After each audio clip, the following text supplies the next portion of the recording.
Formation topic पढ़ लिया है। ऑलमोस्ट तो हमारी सारी चीज़ें डन हो चुकी हैं। आज हमें हमारा जो लास्ट का टॉपिक है वो क्या है, यूरिन फॉर्मेशन पढ़ना है। मैंने बताया था हमारे केस में क्या बनता है, यूरिया बनता है। तो हमें वही देखना है कि जो भी हम यूरिन एक्सक्रीट करते हैं वो कैसे बना है।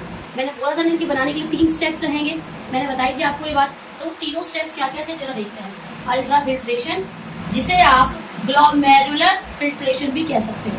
पहला नाम क्या है, अल्ट्रा फिल्ट्रेशन, जिसका दूसरा नाम क्या कह सकते हैं, glomerular filtration. Next one is your reabsorption, ठीक है। And the third one is your tubular secretion. बहुत ही ध्यान से ना मेरी एक एक बातों को समझना। ये तीनों प्रोसेसेस ना अगर मैं तुम्हें एक लिख कर दे दूँ पीडीएफ फॉर्म में तो 8 पेज में कोई तुम्हें लिख के दे देगा, पर मैं तुम्हें यहाँ पे एक स्टोरी के थ्रू समझाने वाली हूँ, वो तुम्हें बहुत अच्छे से समझ आ जाएगी। जिसने मेरी बताई हुई स्टोरी ध्यान से सुन ली उसे अभी के अभी यूरिन फॉर्मेशन समझ आ जाएगा। इतना तो आपको क्लियर हो जाएगा कौन से स्टेप में क्या करना है। अब ये याद नहीं कर सकते कि क्या चीज़ें एब्जॉर्ब हो रही है, क्या चीज़ें निकाली जा रही है, कर लोगे ना आराम से। तो सबसे पहले ये सब करने से पहले हम क्या करने वाले हैं, एक स्टोरी सुनने वाले हैं, ठीक है। तो ये तीनों स्टेप आपको वैसे ही क्लियर हो जाएंगे। तो स्टार्ट करते हैं स्टोरी। मान लो आपके घर में सबकी एक अलमीरा होती है, इसमें हम कपड़े रखते हैं, होता है ना, सबके घर में अलमारी अलमीरा होती है कपड़े रखने के लिए। तो मान लो मम्मी कहती हैं आकर कि अपनी अलमारी को जो भी बेकार कपड़े हैं उसको निकाल दो। तो पहले क्या करते हैं, स्टार्टिंग में हम क्या करते हैं, पहले पूरी हमें नहीं पता ना कौन सा कपड़ा काम का है कौन, पहले हम अलमारी से सारी चीज़ें क्या करते हैं, बाहर निकाल देते हैं, तभी तो आप अच्छी चीज़ों को अंदर डालोगे। तो पहले स्टेप में मैंने क्या करा, मम्मी ने मुझे बोला था अलमारी साफ करने के लिए, तो पहले ना मैंने ना सारी चीज़ें क्या कर दी, बाहर निकाल दी। कुछ भी चीज़ें थी। अब एक बात बताओ कि आप उन सारी चीज़ों के अलावा सारी चीज़ें आपने निकाल दी कपड़े, क्या आप अलमारी के हैंगर भी निकाल देते हो? नहीं निकालते ना।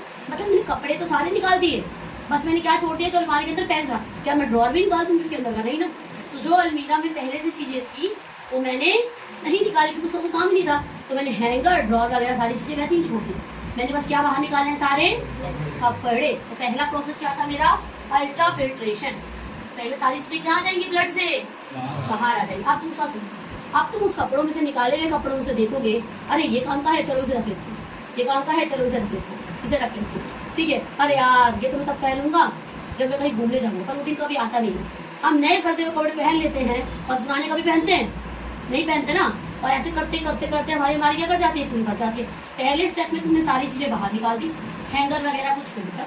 दूसरे स्टेप में आप लोगों ने क्या करा, आप उसी अलमारी में अब हम कुछ कपड़े अपने जो कह रहे हैं कि हाँ मैं ये आप पहनूंगा, ठीक है, जब मैं थोड़ा मेरी बॉडी वगैरह बन जाएगी एक तब की टी शर्ट रख लेता हूँ। लड़कियाँ क्या सोचती हैं कि जब मैं पतली हो जाऊँगी तब, कोई पतला होता है वापस मोटा होने के बाद, कभी भी नहीं होता। नहीं, जब मैं किसी पार्टी में जाऊँगी ना, पूजा में जाऊँगी, तब मैं यही वाला सूट पहनूंगी, पर पहनती नहीं कभी, ऐसा होता है। तो हमने काम कपड़े वापस रख दिए। अब तुमने थोड़ी देर बाद क्या देखा, ऑलमोस्ट बहुत सारी चीज़ें जो काम की थी तुमने रख दी। फिर ना बहुत सारी स्टेप, मानो 10-15 कपड़े रह गए, यार ये कभी ना कभी तो पहन ही लूँगा। कुछ कपड़ों से इमोशनल अटैचमेंट होती है ना, होता है कि नहीं होता ऐसा, और हमने ना उसको उठा के रख दिया। अब बचे सिर्फ 2 से 3 कपड़े, सारे कपड़े घुसा दिए अंदर, मतलब काम की चीज़ें भी घुसा दी और साथ के साथ थोड़ी बहुत ना नॉन यूजफुल चीज़ें भी डाली। अब आएंगी हमारे घर की डॉल, हमारी मम्मी जी आएंगी, क्योंकि माँ तो माँ है भाई, माँ के आगे किसी की चली है क्या, बताओ? आज तक माँ के आगे कभी किसी की चली है? नहीं चली ना।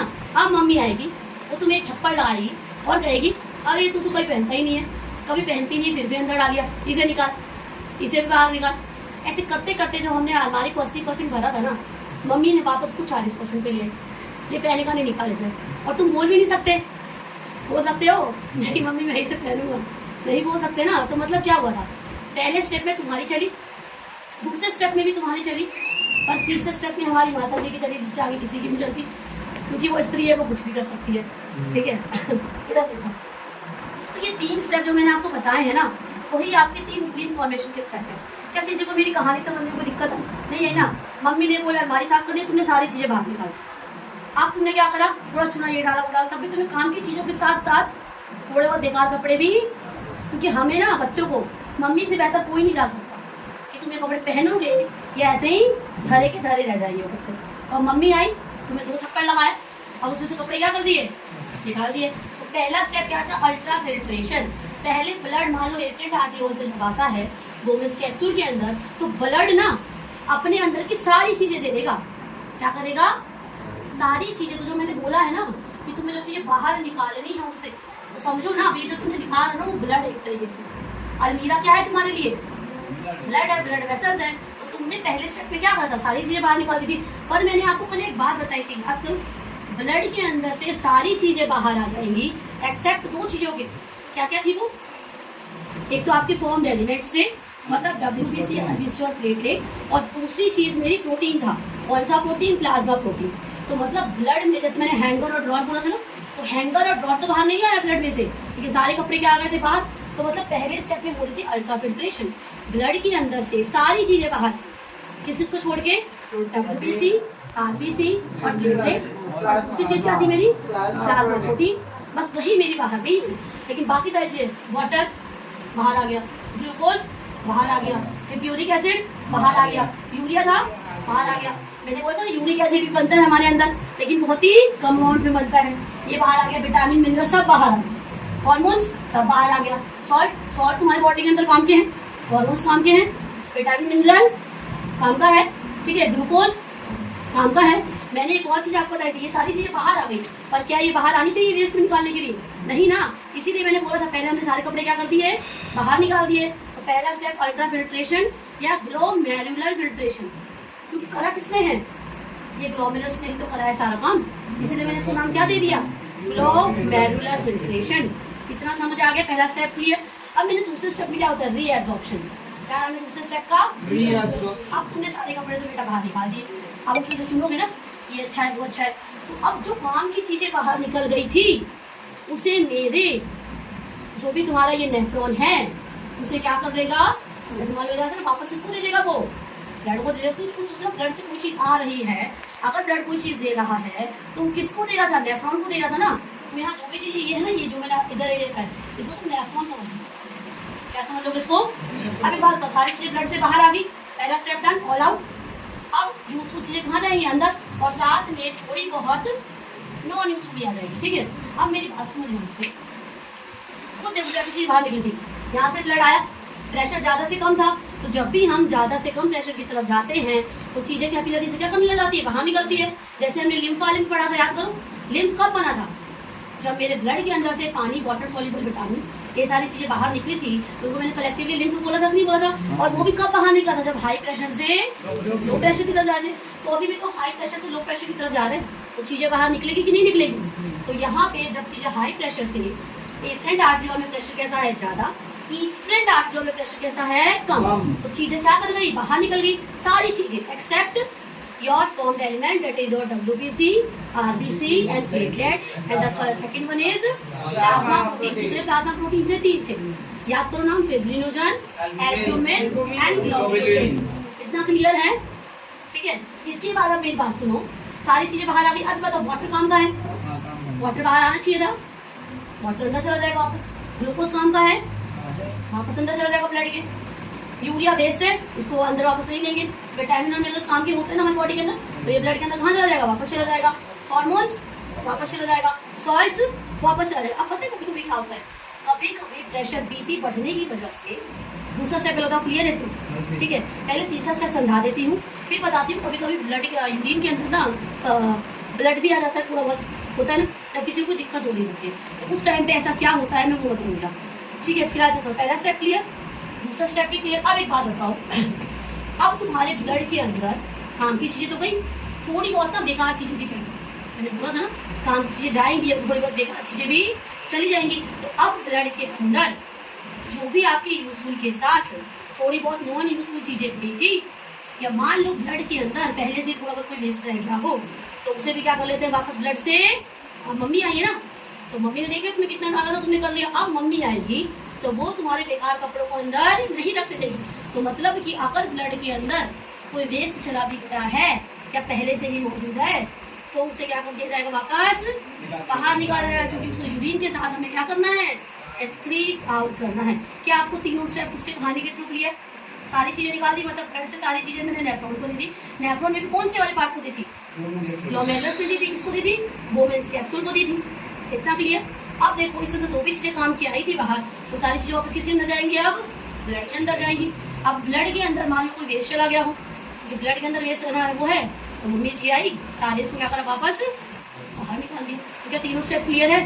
तो हम वही पढ़ने वाले हैं कि जो पहला स्टेप आपका हुआ था वो कैसे हुआ था, किसने करा था। तो तो पहला स्टेप करने वाला जो नेफ्रॉन का जो पार्ट है वो आपका है बोमेंस कैप्सूल, जो मैंने बताया था कल आपको कप शेप्ड दिखता है, ये कप शेप था। अब मैं उसको थोड़ी सी डिटेलिंग कर रही हूँ अंदर से, समझा, क्योंकि आपको समझ नहीं आया कैसे निकला क्या निकला है। इनको, ये आपका एफरेंट आर्टियोल है, ये आपका एफरेंट आर्टियोल। अब मैंने बोला था कि जो भी आपकी ब्लड कैपिलरी की इनर लाइनिंग करने वाला जो टिश्यू है वो आपका क्या है, स्क्वामस एपिथेलियम, वो भी सिंपल वाला। तो सिंपल स्क्वामस एपिथेलियम मेरे क्या करता है, किसी भी ब्लड कैपिलरी की, किसी भी लिम्फेटिक कैपिलरी की अंदर से क्या करेगा, वो लाइनिंग करेगा।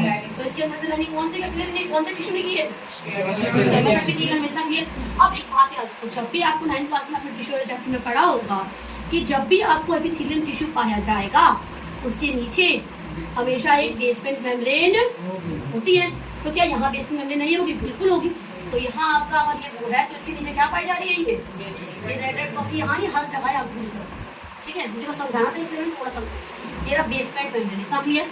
अब ना ये पता है ये वाली लेयर ना ऐसे कंटिन्यू है, ये वाली वो मैं आपको लेयर दिख रही है, और इस लेयर को भी मैं अगर माइक्रोस्कोप से आपको दिखाऊं तो वो कुछ इस तरीके के सेल्स लगे होते हैं। अगर कोई लाइन यहाँ पे दूसरे देखोगे तो लाइन दिखेगी, उसके अगर अंदर से डिटेल करके देखा जाए उसमें से छोटे छोटे छोटे छोटे ब्रश की तरह सेल्स दिखते हैं। आगे बात समझ, ये ना बोमेंस कैप्सूल की लाइनिंग जाती होगी इस तरीके से, पर मैंने उस लाइन को भी ना डिटेल करके दिखाया, ऐसे ऐसे ब्रश ब्रश करके कुछ चीजें लगी हुई है, ठीक है। तो इसको हम बोल देते हैं पोडोसाइट। उस सेल को मैंने क्या बोल दिया, पोडोसाइट बोल दिया। अब ये सेल ऐसा नहीं होता कि सारे ऐसे साथ में लगे, बिल्कुल भी थोड़ा थोड़ा ना इनके बीच में ऐसे गैप्स है, जिसको हम बोलते हैं शिट पोर्स बोलते हैं। क्या बोल देते हैं बेटा, आगे बात समझे। तो मैंने बोला जो आपके बोमेंस कैप्सूल के अंदर वाली लेयर से कंटिन्यूअस थी, उसको मैंने आपको और जूम करके अगर दिखाऊं तो उसमें ऐसे छोटे छोटे ब्रश बॉर्डर सेल्स पाए जाते हैं, जिसका नाम मैंने क्या बोल दिया है, पोडोसाइट बोल दिया है। और जो इनके बीच का जो गैप है that is your shit pores. आओ देखते हैं इधर, ये आपकी पोडोसाइट की पूरी लाइनिंग तो थी, podocyte podocyte podocyte podocyte podocyte. अब ये गैप दिख रहा है इसके बीच में, मैंने यहाँ पे आपको शिट पोर्स दिया। अब ये कैप्सूल के अंदर जितना भी ये खाली एरिया है इसे मैंने बोल दिया कैप्सुलर स्पेस। क्या बोल दिया मैंने, क्योंकि जो भी चीजें आएंगी ब्लड के अंदर से वो इसी के अंदर तो आनी है। अब ब्लड कैपिलरी सारी चीजें दे देगा, बस फॉर्म्ड एलिमेंट्स और प्लाज्मा प्रोटीन को छोड़ के, तो क्या क्या चीजें देगा, वाटर देगा। पता है कहाँ से आएगा, पोडोसाइट से नहीं आएगा। यहाँ पे थोड़ा सा रास्ता दिया गया है ना बेटा, यहाँ पे शिट पोर्स वाला, यहाँ से चीज निकल आएगी बाहर। तो अगर कोई भी चीज, तुम पता क्या पढ़ाएंगे 10th में से इतना नहीं होता, लेकिन वो समझाने के लिए मैम पता है कैसे बताएगी, स्कूल टीचर बताएंगे आपको कि एफरेंट आर्टियोल से बढ़ाता है वो बोमेंस कैप्सूल में दे देता है, और वो भी कैसे जा रहा है ना, मैंने आपको वो भी डिटेलिंग बता दी। तो इतना क्लियर, ठीक है। अब इधर देखो ध्यान से, ब्लड आया कहाँ से गया, शिट पोर्स से गया, देख लो। अब क्या क्या चीजें निकल रही, वो वाली सारी चीजें क्लियर। अब ना कभी कभी क्या होता है, प्रेशर ज़्यादा हाई होने की वजह से, प्रेशर हाई क्यों होगा, हो सकता है आपका ब्लड प्रेशर ज़्यादा हो। तो जब आपका ब्लड प्रेशर हाई होता है तो ब्लड भी तेजी से जा रहा होता है, एफरेंट से इफरेंट जा रहा होता है ना ऐसा।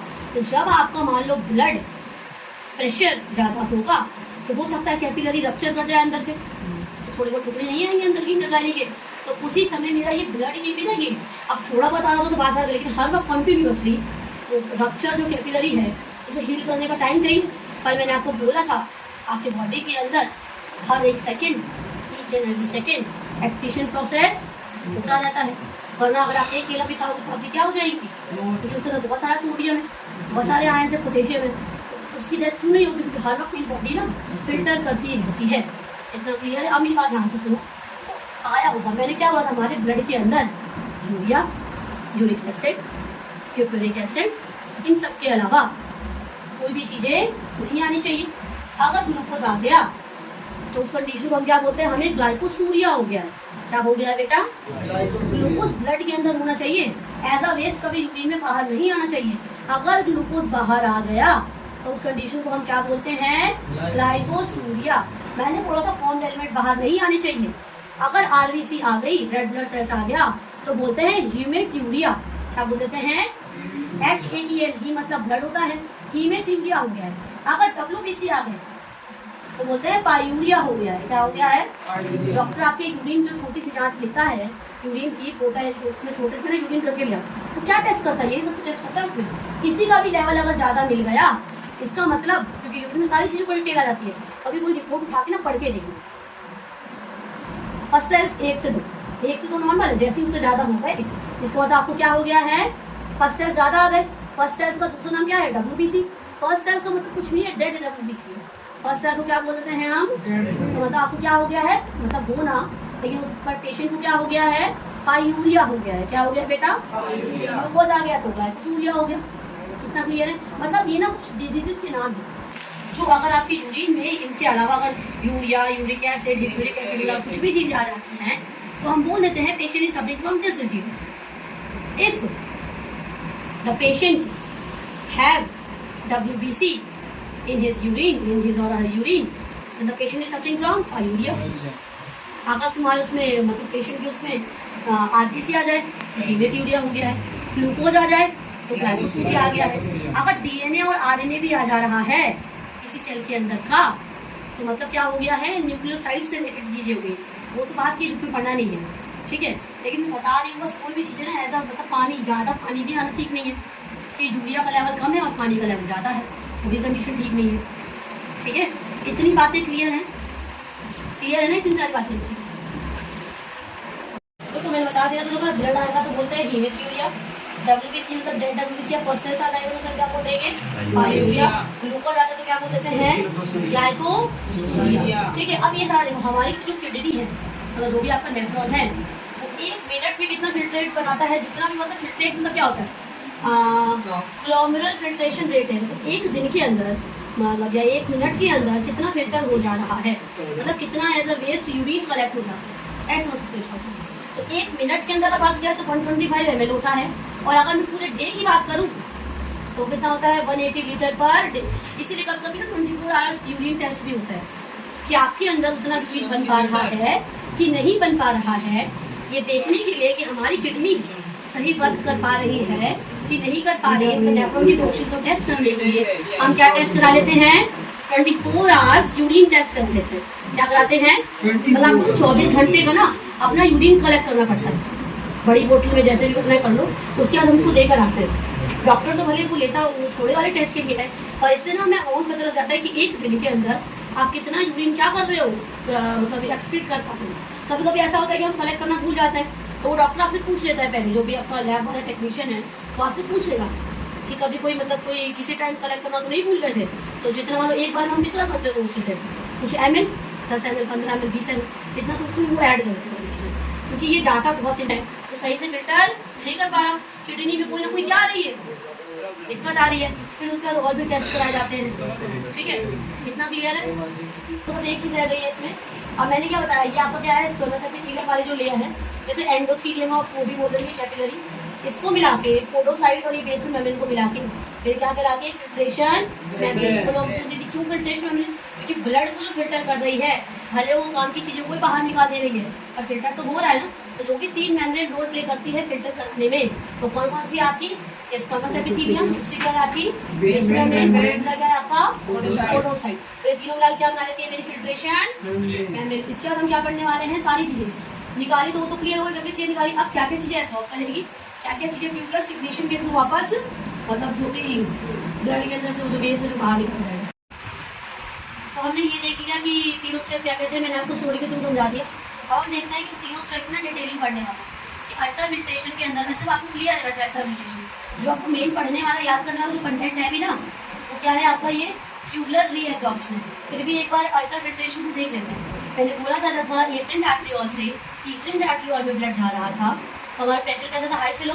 उस समय वो क्या करता? बहुत सारी चीजें निकालता था। क्या क्या चीजें थी वो? Water, salt, glucose, urea, uric acid, hormone, amino acids, hippuric acid, vitamin, minerals, ये सारी चीजें क्या कर रहा था? बाहर निकालता। इतना क्लियर है? पर क्या ये सारी चीजें as a waste filtrate waste थी क्या? नहीं थी ना। एक और चीज यही कि ये याद करना था ग्लोमेरुलर फिल्ट्रेशन रेट। तो जो भी ना आपकी जो ब्लड कैपिलरी है, जो उसने आपके वोमेंस कैप्सूल को जो भी चीजें दी हैं, जितनी भी चीजें दी हैं, चाहे वो काम की हैं या फिर वो बेकार है, उसे हम क्या बोल देंगे? फिल्ट्रेट बोल देंगे। क्या बोल देंगे? जो भी चीजें बाहर आई है ना उस कैपिलरी से वोमेंस कैप्सूल के अंदर, वो सारी मेरी क्या है? फिल्ट्रेट है। तो ये सब क्या है मेरा? भी फिल्ट्रेट है ना, ये पूरा फिल्ट्रेट है। अब इधर से कुछ चीजें काम नहीं होंगी, वापस रीअब्सॉर्ब भी कर जाएंगी ब्लड के द्वारा।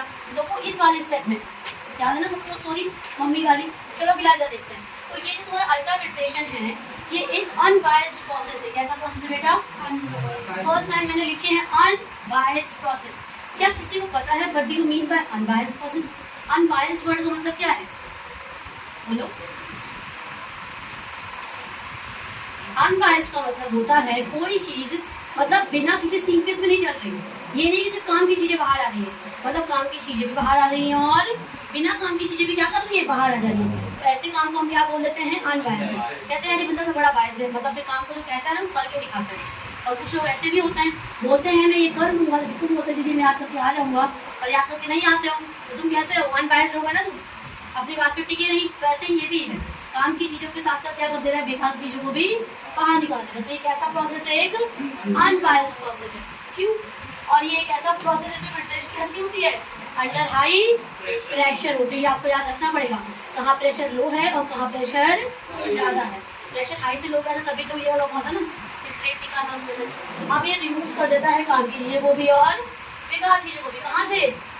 ब्लड से आके। ये कहाँ होता है? रिनल कॉर्पस्कल्स में होता है। तो दीदी ये क्या वर्ड बोल दिया आपने? Renal corpuscle. मैंने इसका मतलब क्या है? आपका बोमेन कैप्सूल और ग्लोमेरुलस दोनों को मिला के हम क्या बोल देते हैं? रिनल कॉर्पस्कल्स। इतना समझ आ गया? इतना क्लियर है? तो मतलब कि ये किसके अंदर हो रहा है, किन दो जगहों पर हो रहा है? ये देखा था आपने वो कैपिलरी जो टूटा था, एजेंट आर्टरी आया कैपिलरी में टूटा, जिसे मैंने ग्लोमेरुलस बोल दिया था, और सारी चीजें अल्टीमेटली आप खा ली थी, उस कप शेप वाले में आ रही थी, जिसे मैंने क्या नाम दे रखा था, मतलब मैंने नहीं साइंटिस्टों ने उसे क्या नाम दिया था? Bowman's capsule. और दोनों को मिला के मैंने क्या बोल दिया?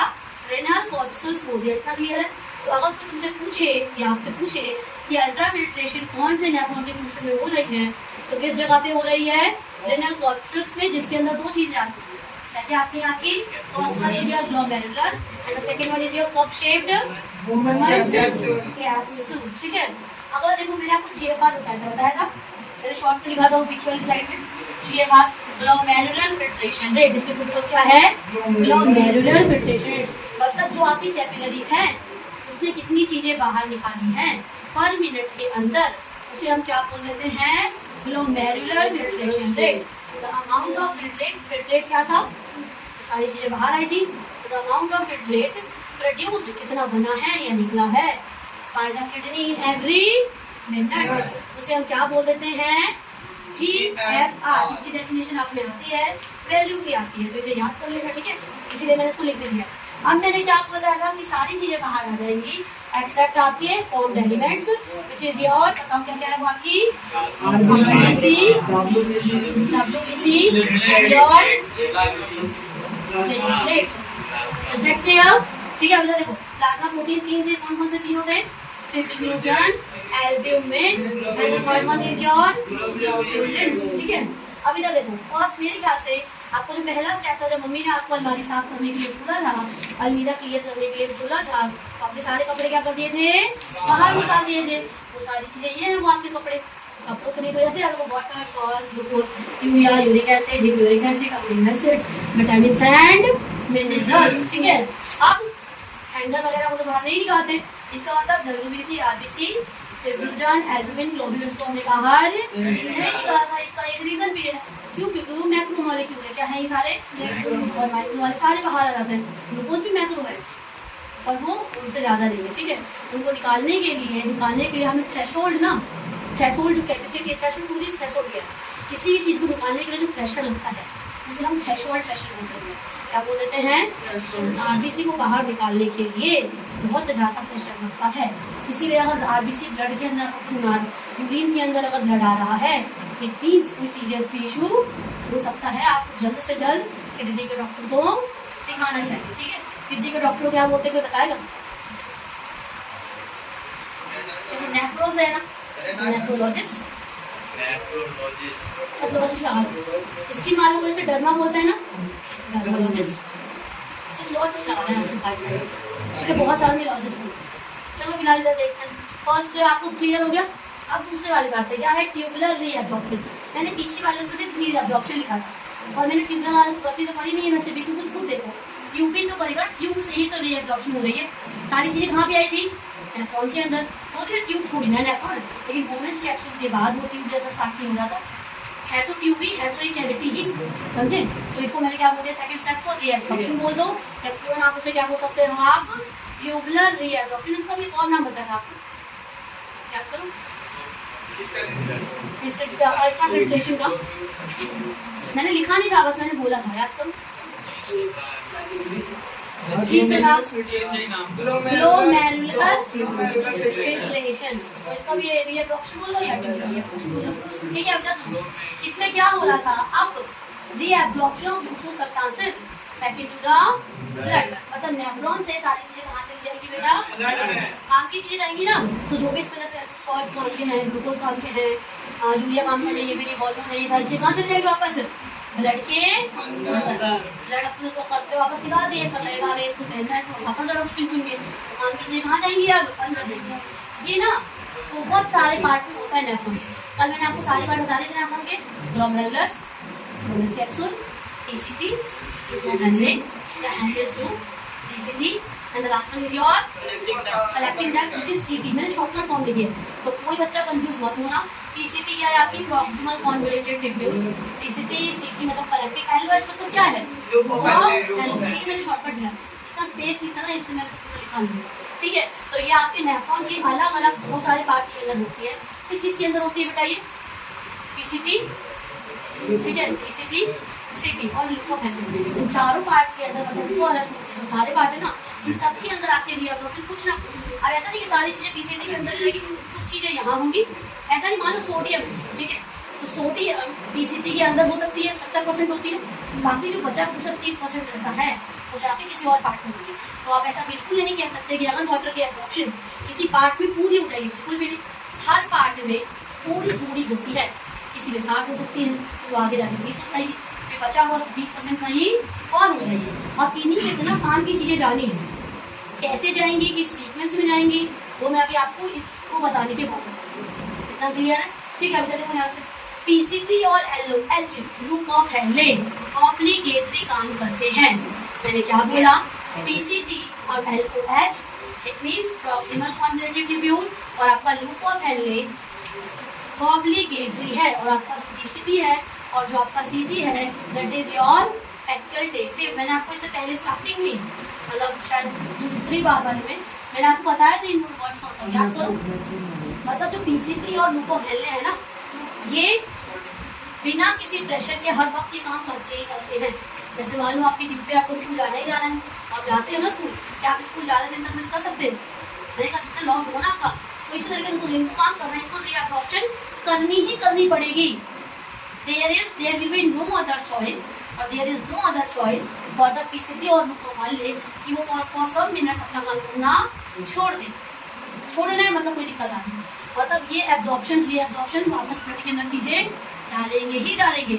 और जो आपका TCT और CT है दे आर योर फैकल्टेटिव, मतलब ये जरूरत के हिसाब से कोड करते हैं। अगर पानी की कमी आ रही है ब्लड के अंदर तो पानी दे दो और पानी दे दो, सॉल्ट की कमी आ रही है और ज़्यादा सॉल्ट दे दो, जिसने दे दिया अभी और चाहिए, हो सकता है आगे चला गया हो तो ये क्या करेगा और दे देगा। तो ये किसके हिसाब से काम करता है, नीड के अकॉर्डिंग।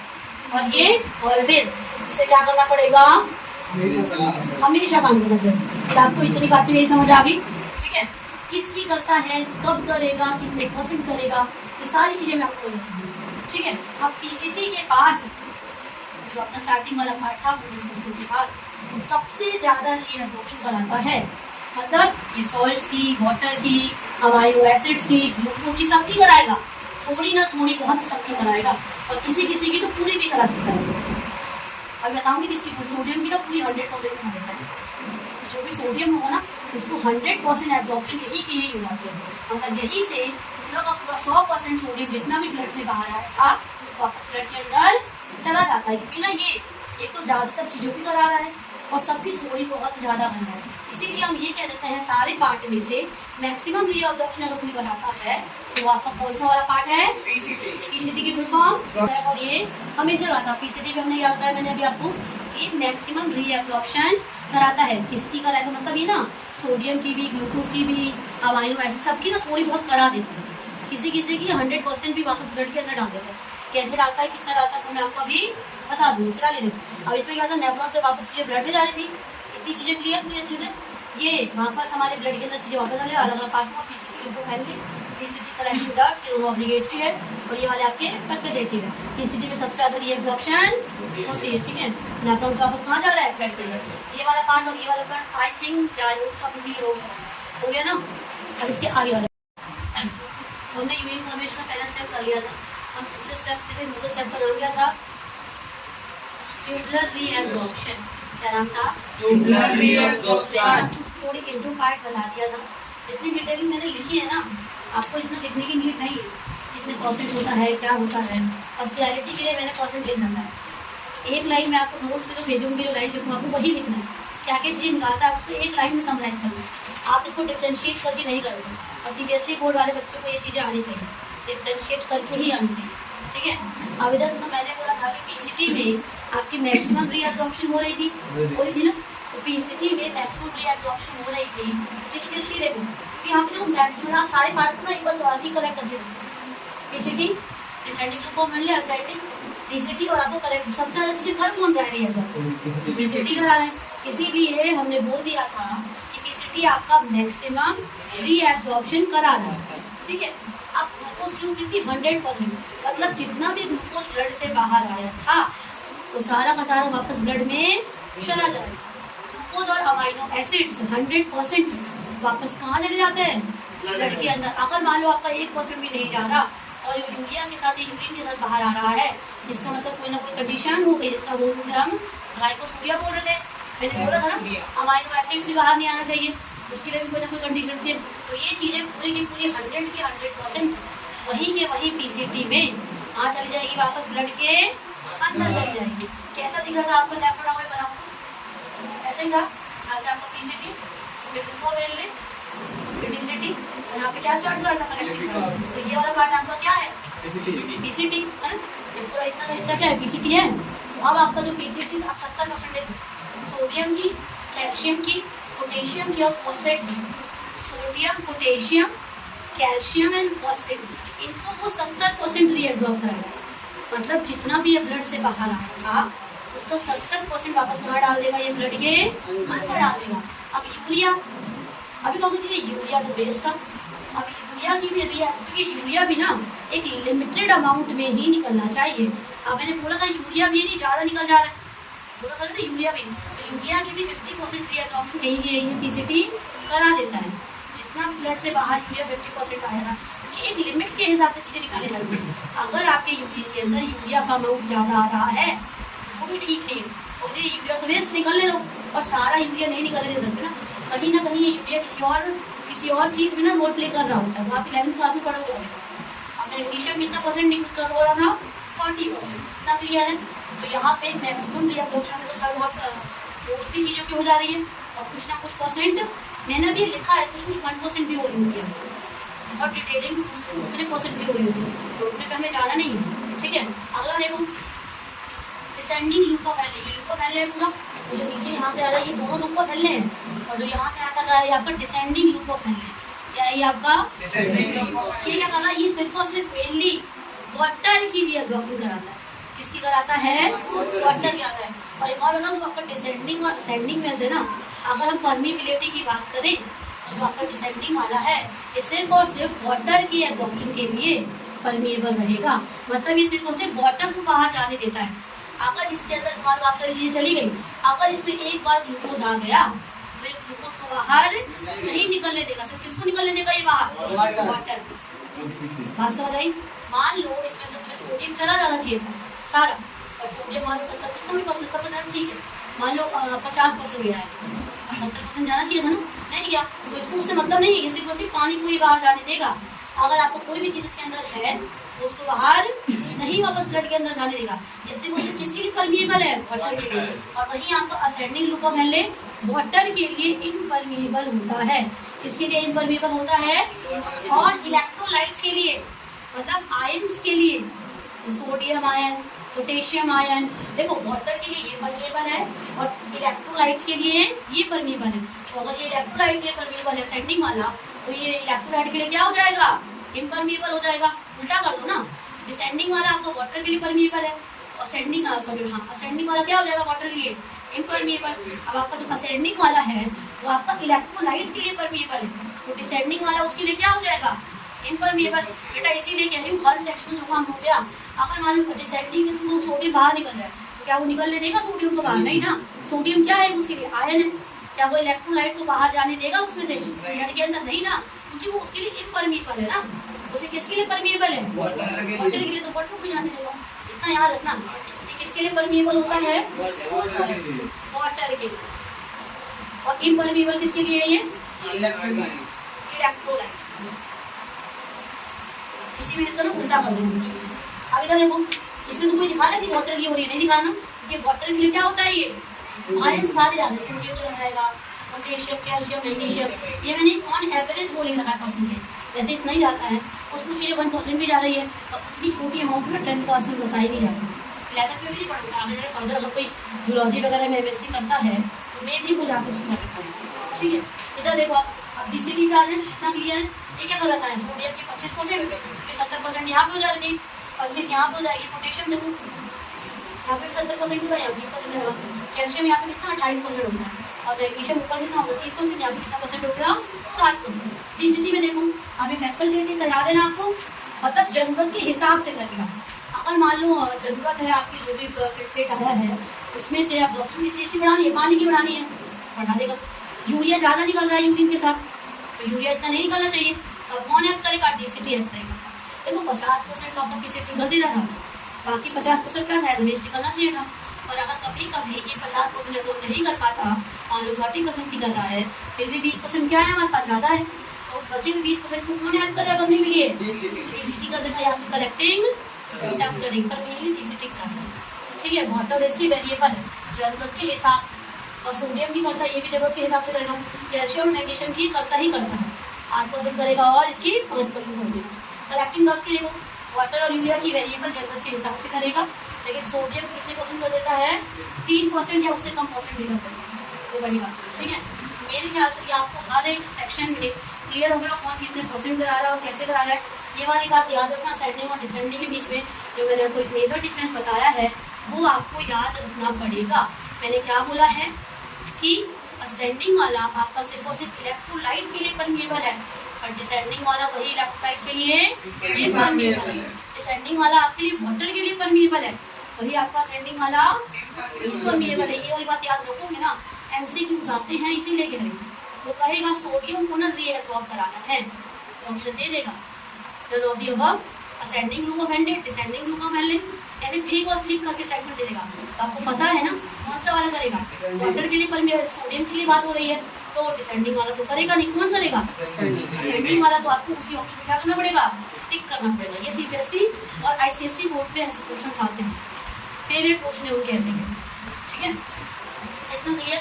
अब ये देखो रीएब्सॉर्प्शन हो रही है, आपने पढ़ा है 9th क्लास में जब हमने प्लाज्मा मेम्ब्रेन पढ़ी थी, तो मैंने बोला था जब भी कोई चीज़ इन और आउट करेगी तो प्लाज्मा मेम्ब्रेन के थ्रू कर रही थी, और उसके लिए कुछ प्रोसेसेस थे, उस तरीके से जाने के लिए। अब कोई भी चीज़ या तो एनर्जी के खर्च के साथ जा रही थी या बिना एनर्जी के खर्च की थी, तो जब भी हम ATP का इस्तेमाल करते हैं ऐसे ट्रांसपोर्टेशन को हमने क्या नाम दिया था, बताओ। जब कोई भी चीज ट्रांसपोर्ट हो रही हो ATP की मदद से, तो उसे हम कैसा ट्रांसपोर्ट बोल देते हैं, एक्टिव ट्रांसपोर्ट की पैसिव ट्रांसपोर्ट, और जब बिना एनर्जी के उसकी होती तो उसे हम क्या बोल देते हैं, क्या यार भूल गया तुमने। तो इसमें देखो चीजें तो बतानी है, अब कुछ चीजें ऐसी रहेंगी जो एनर्जी की मदद से ही जाएंगी, और मतलब ATP का खर्च करोगे ब्लड में ऐसे ही नहीं चली जाएगी, कुछ तो अपने आप चली जाएगी, और कुछ किसका इस्तेमाल लगेगा, एनर्जी का, मतलब ATP का। तो ATP में ग्लूकोज, अमीनो एसिड और वाटर सॉल्युबल विटामिन। अब विटामिन मैंने बोला था निकलेगा, विटामिन मिनरल निकल रहा था। अब विटामिन आपकी बेसिकली दो तरीके होते हैं, 7th क्लास में आपने पढ़ा हुआ कॉम्पोनेंट और फूड वाले चैप्टर में कि विटामिन हमारे दो तरीके के, फैट सॉल्युबल और वाटर सॉल्युबल। फैट सॉल्युबल आपके A, D, E, K है, और आपका वाटर सॉल्युबल B और C है। तो इसमें कौन से वाले जा रहे थे एक्टिवली, वाटर सॉल्युबल विटामिन, जो आपके विटामिन B और विटामिन C थे, ठीक है।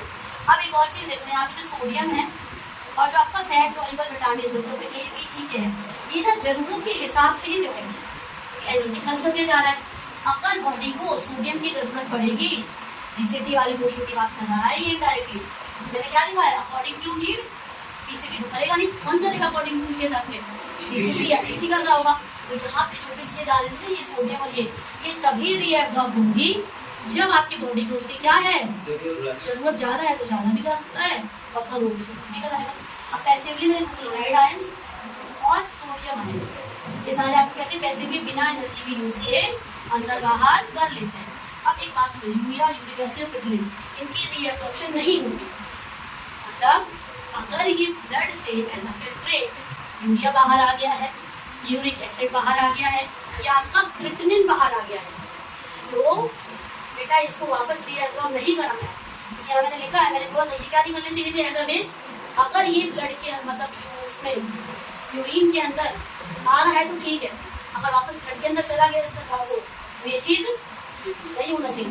तो क्या यूरिया, यूरिक एसिड और क्रिएटिनिन कुछ अमाउंट फिक्स है, वो जाना है तो वो जाएगा, उसके अलावा अगर ज़्यादा जा रहा है या कम जा रहा है तो वो चीज़ ठीक नहीं है। तो यूरिया, यूरिक एसिड और क्रिएटिनिन नॉट रीएब्जॉर्ब, ये रीएब्जॉर्ब नहीं होगा। तो दोनों स्टेप क्लियर, मैंने आपको पहला स्टेप करा दिया जो क्या था हमारा ग्लोमेरुलर फिल्ट्रेशन या अल्ट्रा फिल्ट्रेशन जो अनबायस्ड प्रोसेस था।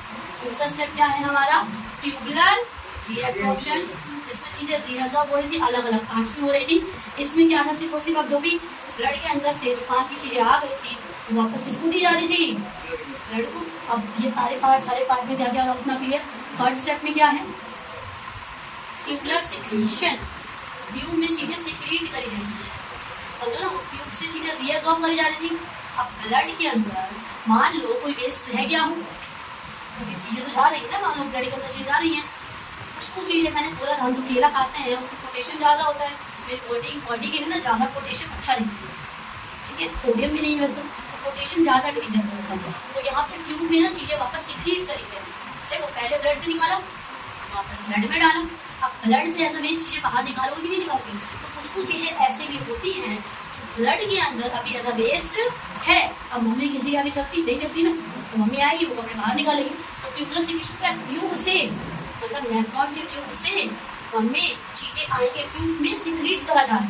वर्ड को समझो, वहाँ पर ट्यूबुलर रीअब्जॉर्प्शन, ट्यूब से चीज़ें रीअब्जॉर्ब कर रहे थे ब्लड के अंदर, यहाँ पे ट्यूब में सिक्रीट करेंगे, मतलब समझो वो क्लियर रख लो। तो कहानी आती है ना तीनों स्टेप वाली, तो अब क्या होंगी वापस चीज़ें क्या कर रहे थे मम्मी तो अलमीरा में छिड़ा दी थी अपने काम के हिसाब से। अब मम्मी मार के वापस अलमारी क्या थी ब्लड था ना, तो पहले स्टेप में तुमने चीज़ें बाहर निकाली, मतलब ब्लड से नेफ्रॉन में आई, वापस नेफ्रॉन से कहाँ डाला ब्लड में। अब मम्मी आ रही है तो उन कपड़ों में से भी तो कपड़ों को निकालेगी ना, तो मम्मी ने कहाँ से कपड़े निकाले ब्लड मतलब अलमीरा से वापस कहाँ डाल दिए नेफ्रॉन में, तो इसमें ट्यूब में ही तो सिक्रीट करेगा।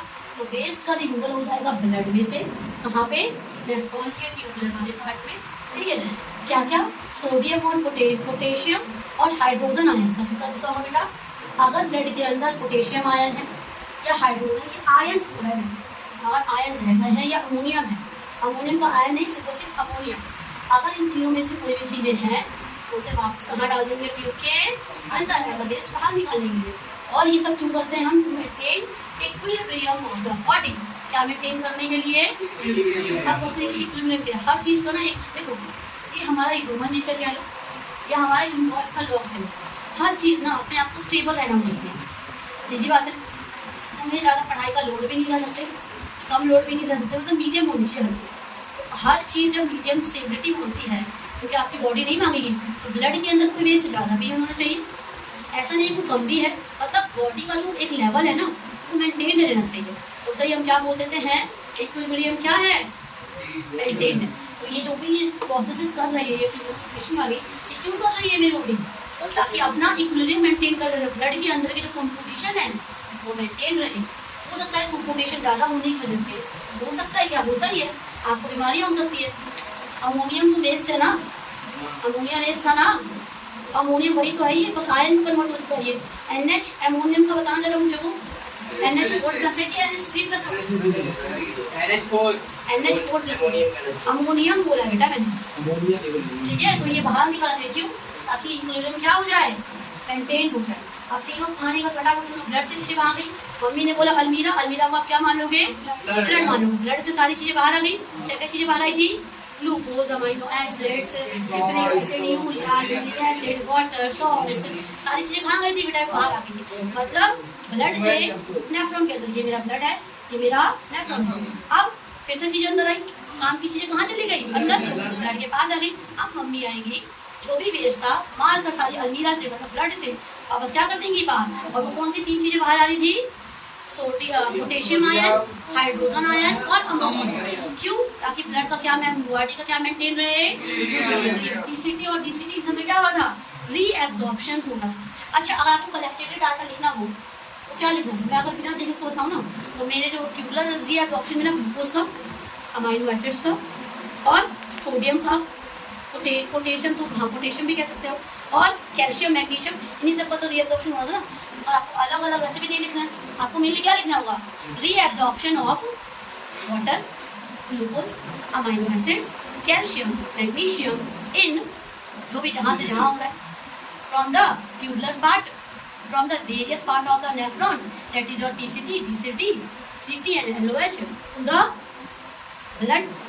ठीक है, ये सारे शॉर्टकट तो मैंने एक रिकॉल करके भी मैं सारी, यहाँ पे हमारा यूरिन फॉर्मेशन पूरा का पूरा कंप्लीट हो जाता है। ठीक है, अब हम कल क्या पढ़ेंगे? हीमोडायलिसिस के।